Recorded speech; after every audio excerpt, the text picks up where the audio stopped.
मृत्युलोक से कौआ, मृत्युलोक से कहां गया, उड़ता उड़ता उड़ता उड़ता मानसरोवर चला गया। अब मानसरोवर आपने देखा होगा, मानसरोवर हिमालय से भी ऊंचा है, सबसे ऊंचा मानसरोवर है। कोई कोई मानसरोवर की यात्रा भी करते हैं। मानसरोवर में सुंदर निर्मल जल भरा हुआ है और मानसरोवर में हंस लोग रहते हैं। तो ये नीचे से ऊपर चला गया, कौवा मृत्युलोक से मानसरोवर चला गया। अब मानसरोवर चला गया तो वहां के हंसों के लिए तो ये अतिथि था। कौवा मानसरोवर में गया तो वहां के हंस ने बड़ा सत्कार किया कि भैया अरे तू मृत्युलोक से इतना ऊंचा आ गया, स्वागत किया। अब हंस क्या खाते हैं, मोती, हंस मोती खाते हैं, तो इसको भी मोती खाने के लिए दे। कौवे को मोती मिले, वहां चला गया था। 1 दिन 2 दिन 3 दिन कौवे का बड़ा स्वागत हुआ। हंस जो खाए उसको खिलाए। अब कौवा जो खाए ये चीज वहां थोड़ी मिले, पर संगति से आज मोती खाने को मिल रहे हैं महाराज। 4 दिन कौवा रहा। 4 दिन के बाद कौवे ने मन में विचार किया कि भैया मेरे घर में चलो। हंसों ने कहा कि 1 दिन और रुक जाओ, 1 दिन बाद चले जाना। कौवा कहने लगा भैया 4 दिन तुम्हारे यहाँ रुका, ऐसा करो नहीं तुम भी मेरे घर चलो, मेरा घर देख लो मैं कैसा रहता हूँ, मेरा घर कैसा है। अब हंसों ने विचार किया कि अपने जैसी व्यवस्था होगी, अपन जो खाते ये वही खाता होगा। एक हंस तैयार हुआ, बोले चलो तुम नहीं मान रहे हो तो हम तुम्हारे देश को चलते हैं, मृत्युलोक को चलते हैं।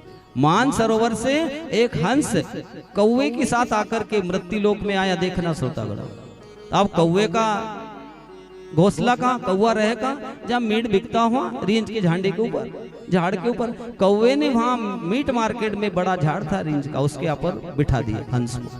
हंस बोले भैया अरे जल्दी कर, यहाँ से मैं मार जाऊंगा, यहाँ बहुत बदबू आ रही है। अरे तेरा घर ऐसा, तूने मुझे यहाँ करके बिठा दिया, अरे यहाँ से जल्दी कर नहीं तो मेरी मृत्यु हो जाएगी। तो आज कौवे ने कहा कि एक घर मेरा और है भैया, चलो वहां तेरे को ले चलता हूँ। बैसाख का महीना था, एक आम के पेड़ पर भी कौवा कभी कभार रहता था।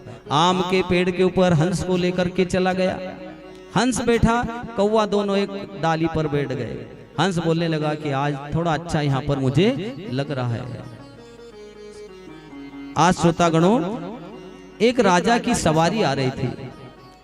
राजा कहीं से निकल रहे थे। राजा के पास पहरेदार, मंत्रीगण सब थे। राजा रथ पर बैठे हुए थे। राजा वहां से निकल रहे तो राजा ने कहा मंत्रियों अरे ये आम का वृक्ष बहुत सुंदर है, इसके नीचे बैठ करके अपन स्वल्पाहार करेंगे।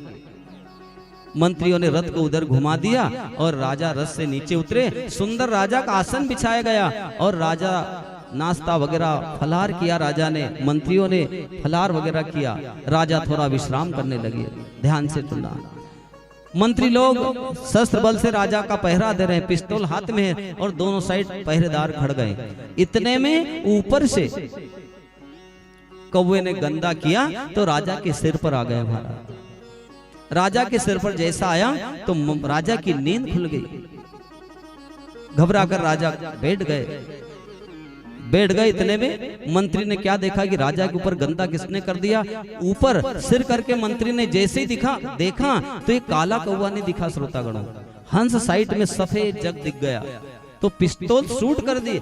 एक पिस्तौल मारी तो हंस तड़पते हुए राजा के चरणों में गिर गया महाराज। राजा के चरणों में गिर गया। राजा कहने लगे अरे मंत्रियों तुम्हें ध्यान नहीं रहा, अरे तुमने हंस को आज पिस्तौल मार दी, हंस को आज गोली मार दी, तुम्हें ये ज्ञान नहीं है, आपने हंस को गोली क्यों मार दी। हंस कहने लगा हाथ जोड़कर कि राजन तुम्हारे मंत्रियों की गलती नहीं है। ध्यान से सुनना, कथा का मोड़ आ रहा है। तुम्हारे मंत्रियों की गलती नहीं है, गलती तो मेरी है कि मैंने कौवे का साथ कर लिया तो आज मुझे गोली खाना पड़ा। कोई अच्छे की साथ करता तो मुझे आज प्राण से हाथ नहीं धोना पड़ते। बात समझ में आई तो ताली हो जाएगी।